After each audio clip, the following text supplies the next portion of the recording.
Welcome to the HR Chat Show, one of the world's most downloaded and shared podcasts designed for HR pros, talent execs, tech enthusiasts, and business leaders. For hundreds more episodes and what's new in the world of work, subscribe to the show, follow us on social media, and visit hrgazette.com. Welcome to another episode of the HR Chat Show. Hello, this is your host today, Bill Banham. And joining me on the show today is Madison Butler, Chief Experience Officer over at Grav, founder at Bluehead Unicorn, an outspoken diversity and inclusion advocate, and a culture queen. Madison is a New Englander at heart, but moved over to Austin in 2017. I was in Austin just a few days ago, listeners. What an amazing city. Her work is focused around creating equitable spaces and creating scalable strategies to achieve psychological safety. She is an outspoken advocate for mental health, removing the stigma around trauma, DEI, and the ability to be human at work. She's also passionate about facilitating hard conversations through storytelling, data, and tough empathy. She has a background in talent development and attraction, paired with a deep knowledge of DEI and culture. Madison, it's my absolute pleasure to welcome you to the show today. Thank you so much for having me. I'm so excited to finally be here. So beyond my reintroduction just now, why don't you take a minute or two, introduce yourself to our listeners? Perhaps there are things that we missed. Well, my name is Madison Butler. You got that part right. Most people call me Maddie. My pronouns are she, her. And you are correct. I spend a great deal of time in my career and my personal life trying to think through how to give people a better experience while being a human. I think being a human is deeply messy and somehow, some way that never gets less messy. I used to be under the impression that as I got older, it would get less messy, and somehow it just gets messier. And so for me, when I think about what I want people to experience in the way of work and in the way of existing, it's really that, being able to exist out loud safely without feeling like there are repercussions for how you exist and exactly who you are. So at my role in Grav, at my role as a consultant, as a speaker, I spend a lot of time diving into what that actually means and what it means to create scalable strategies around creating safe environments that allow people to thrive as exactly who they are. Rock and roll. Thank you very much. So as a prominent advocate for diversity, both in life and on social media, why do you believe, Madison, many companies still face challenges in building a diverse workforce? So unfortunately, I am the absolute cynic in this conversation. I think companies face challenges because, quite frankly, I think a lot of companies don't care. I think in 2020, we saw this influx of caring, and I'm putting that very much in air quotation marks, but it wasn't so much the act of caring as it was the act of publicity. I think a lot of companies felt forced into the corner of caring. They felt like their customer base required them to care, therefore they had to. In a world that is centered so heavily on capitalism, unfortunately, money does rule everything around us. And so if money points in the direction of acting like you care, then companies will do that. However, this is not work that you can do simply for the sake of doing it. You have to actually give a heck. You have to give a crap. You have to be willing to invest in it. And unfortunately, companies who are doing it for the smoke and mirrors effect will always face challenges because that's not the real work. Real work is not saying the right thing. It's not posting another social media post. It's not touting your donation dollars. It is truly doing the hard work. And unfortunately, or fortunately, this work is hard. It is an investment and it is every person, everyday work. There is not a project timeline on creating these spaces. It is something you have to work for in your organization every single day. And as humans, we love a timeline. We love an end date. And when you tell people there is no end date to this, I think it's a little bit befuddling for them. And so I think a lot of companies face challenges because they wanted a quick fix. They wanted a Band-Aid. They wanted the thing that made them look good, but they didn't want to do good. And so for me, the reason that companies will continue to face challenges is because companies continue to not actually invest in doing the right work. Why aren't leaders getting it? I mean, we talk about this a lot on this show, Madison, okay? And we talk a lot about the fact that you create a more diverse workforce, you'll have more ideas, you'll have more innovation, you'll make more money. Your bottom line will be improved. Why aren't they getting it? So unfortunately, I think there's a world in which there are people who get it and people who don't, and the people who don't, it's because they don't want to. There is an imbalance of power and in the world as it exists today.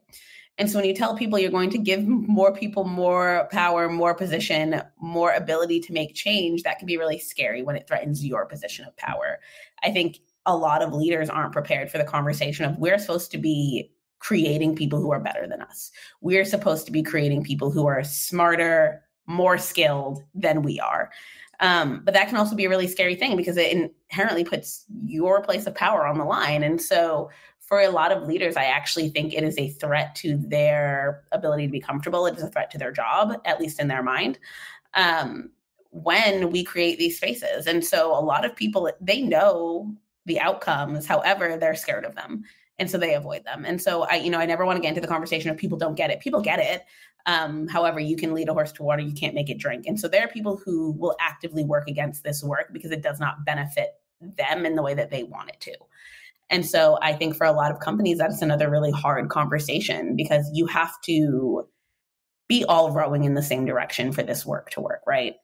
And so when you have leaders who are adamantly fighting against it, it's going to inhibit your ability to move forward, your ability to progress. And so I recently had a company, I guess not recently anymore, it's 2024 now, but I had a company who recently said to me when I was consulting with them, all of our leaders really care about diversity. However, we have one leader who really, really hates this work, but they're a great leader. And I would argue to say you cannot be a great leader without caring inherently about the people that you lead. You can be a great performer, you can create positive outcomes in terms of revenue and business, but you cannot be a good leader if you don't care about the humans who you lead. And so I would actually challenge us to say, are those people leaders or are they just managers? You can be a manager and not be a good leader, but the people who don't get it, it's not that they don't get it. They just choose to not act on it. We'll be right back to this episode, but first, did you know that the NeoCase digital HR platform includes collaborative case management, business process automation, document management, onboarding, transitioning, workflows, and analytics? NeoCase integrates with core HR platforms including Workday, SAP, Oracle, and other third-party applications to achieve seamless user experience and automation, and we are proud to be a supporter of this HR Chat episode. Learn more at neocasesoftware.com.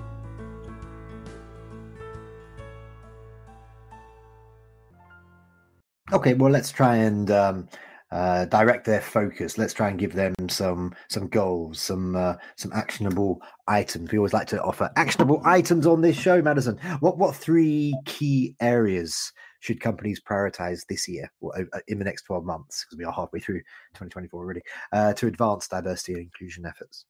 Which is so wild to really think about. Just side note, the fact that we're in June is blowing my mind. So I think for me, the top 3 things that I center on as a leader are myself being able to be vulnerable about what I'm experiencing, who I am, what I'm good at, what I'm not good at. I think as a leader, it is really easy to lead from a place of trauma rather than from a place of healing, because it feels scary to tell your team that, hey, I'm not having a good day, or hey, I don't know how to do this, or I have had hard things happen to me, because it feels like you need to be strong in that position. But being a vulnerable leader has made me a better one, allowing my team to see the real me and not just like the quote unquote manager version of me, I think has allowed my team to be more open with me. And in that, it allows us to have a relationship where I understand what's going on in their world, which means I ultimately better understand their performance. The other thing that I think is really important is really thinking through the concept of authenticity. I think it has been a really massive buzzword for the last 72 months or so. But I don't think a lot of companies actually have a great understanding of what authenticity means. I think when we think of authenticity, we're always thinking of like the warm fuzzies. And this work is not warm or fuzzy, to be quite frank. However, authenticity is not just Pride Month or Black History Month or the warm, fuzzy parts of people's identity. Authenticity is all of the hard stuff. It's actually accumulation of how you exist. And as you know, being a human is messy. And so how we exist isn't often warm and fuzzy. And so being able to accept that life happens, and it happens at the macro level, it happens at the micro level. I think COVID is a great example of humanity kind of experienced one major catastrophe altogether at one time. And that inherently changed how we worked. It changed how we showed up. It changed how we felt. It changed our mental health. But there are also the micro things that happen at the individual level. People go through divorces. People go through sick parents, sick children. They go through money issues. And all of that impacts how we show up at work. As leaders, if we are more willing to understand the things going on in our people's lives, the more we understand them, the more they trust us, and the better idea we have of how to run our team in a functional way. But that means we have to be willing to have hard, uncomfortable conversations. As a leader, the hardest thing we talk about are feelings.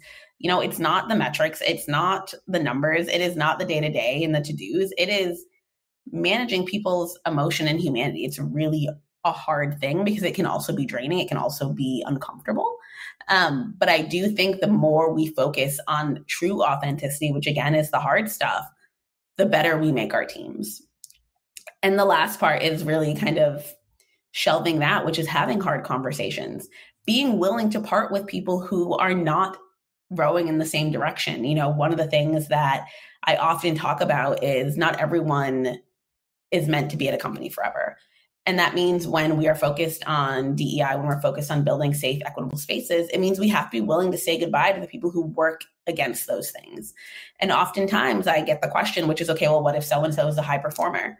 Unfortunately, you have to be willing to make those kinds of decisions to say you care about this work.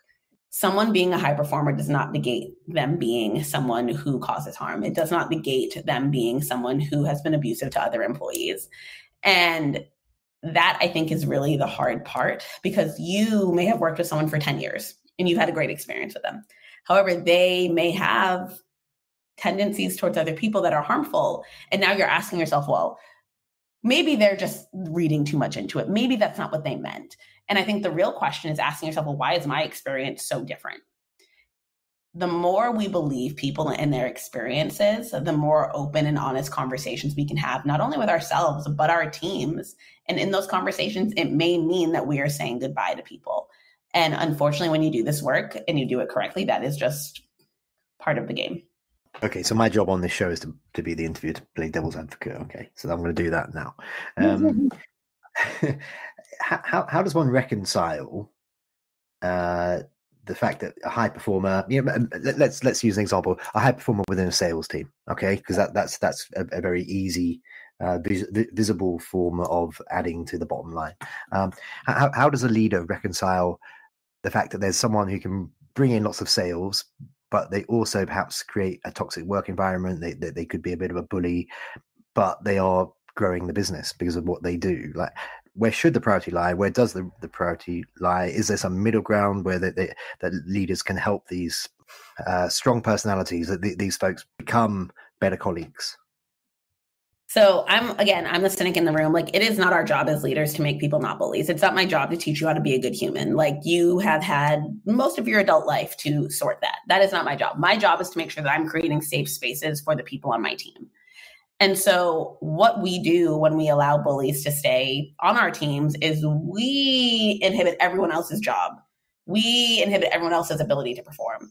And so is one high revenue earner worth the other 10 on your team who are also earning revenue? Probably not. People are always going to be one of our most expensive cost centers, and it behooves us to take care of them. And keeping a bully in the room and asking someone to talk nicely to the person who's caused them harm is never going to reap positive outcomes. I think it is, again, one of the things that we are convinced that we can teach people to care about this work. We can teach people to want to not be racist or homophobic, but unfortunately, that's just not how it works. There is not enough DEI seminars in the world to make someone care about this who doesn't care about it. And so it is, in my personal opinion, always the best decision to think about from a place of organizational fairness. Is it fair to keep one high performer when it harms the rest of the team?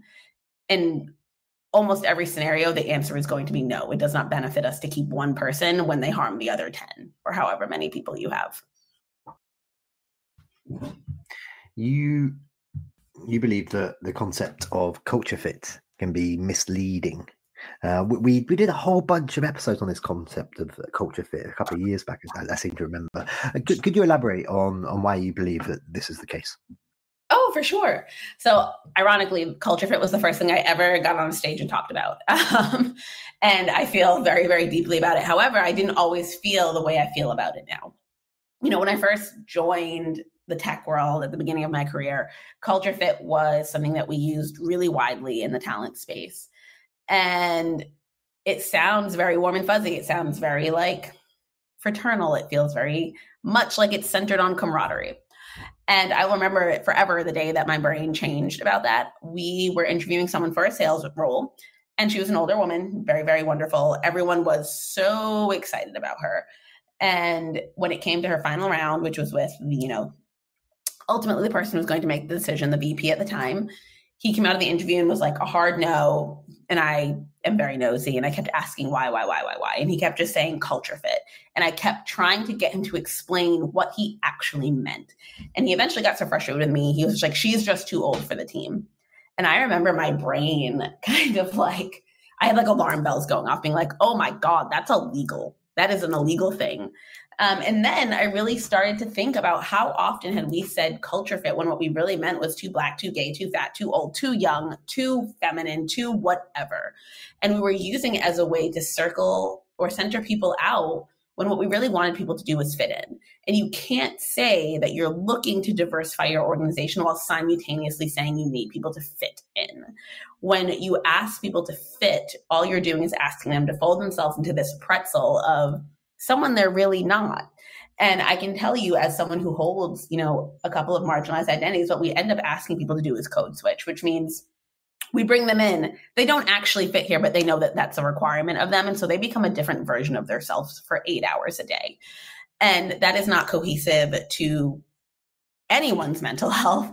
It is exhausting to be two people. And how can you expect someone to be a high performer and so good at their job 8 hours a day when they're also thinking about, did I smile hard enough? Did I laugh hard enough? Was I too loud? Was I too quiet? Also 8 hours a day. You cannot do those two things simultaneously and be best at both of them.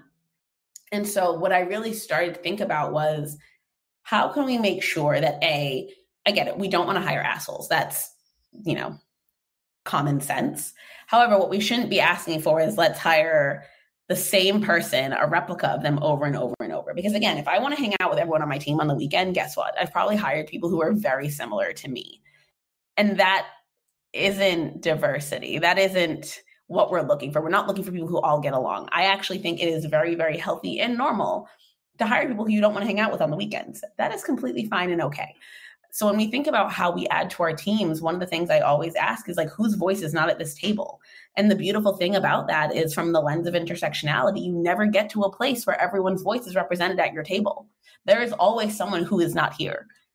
And so for me, when I think about how I want to structure my teams, that is what I lead with. Whose voice is not represented here? Because the less blind spots I have on my teams, the better products we can create.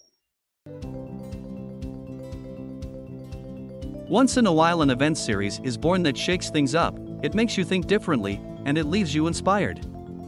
That event is Disrupt HR. The format is 14 speakers, 5 minutes each, and slides rotate every 15 seconds.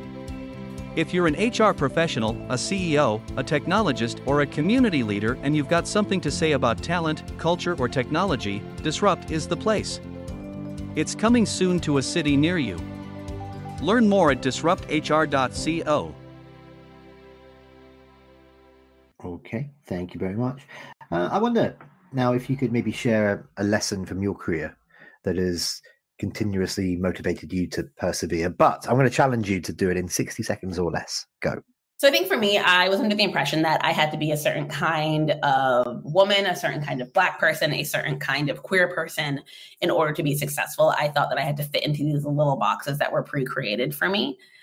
And the thing that I have learned is that the longer I try to fit myself into boxes, the less I know myself. And the less I know myself, I'm not as good at my job. The thing that has made me good at what I do is knowing exactly who I am, what I need, and honoring those things about myself. In the workplace, in my relationships, in my personal life, not allowing society to dictate how I show up has been, for me, the thing that has been the most motivating and the thing that has really unlocked my career. Love it. And you had about 10 seconds to spare. Good work. Good work. Next question, take a little bit longer if you want. AI is being increasingly used in the sourcing and hiring stages of the employee life cycle, of course. I chat to HR leaders all the time on this show and elsewhere about, how they're implementing AI in their processes, and their big reservations still remains around the sourcing and the recruitment stages because they worry about inherent biases. What are the risks to DEI of relying on AI too much? I think it's just that, unfortunately, in all of tech, there are humans behind all of this, right? And in humans, there are biases. And so inherently, when tech is created by humans, biases are built in. I am openly not an advocate for AI, especially in DEI work, because I believe in centering the human, and I don't think that technology can center the human well. And so I think for me, that is the biggest risk. And also people thinking that they can learn about people's experiences through AI, I think will lead to some really harmful outcomes. Rock and roll. And just finally for today, Madison, how can folks connect with you and learn more about all of the cool things that you get up to? You can find me on my website, which is bluehairedunicorn.com, or you can find me on LinkedIn, Madison Butler. I'm the one with the blue hair. I'm pretty easy to spot. Well, that just leaves me to say for today, Madison Butler with the blue hair, thank you very much for being my guest today. Thank you for having me. This was fun. I appreciate you. And listeners, as always, until next time, happy working. Thanks for listening to the HR Chat Show. If you enjoyed this episode, why not subscribe and listen to some of the hundreds of episodes published by HR Gazette? And remember, for what's new in the world of work, subscribe to the show, follow us on social media, and visit hrgazette.com.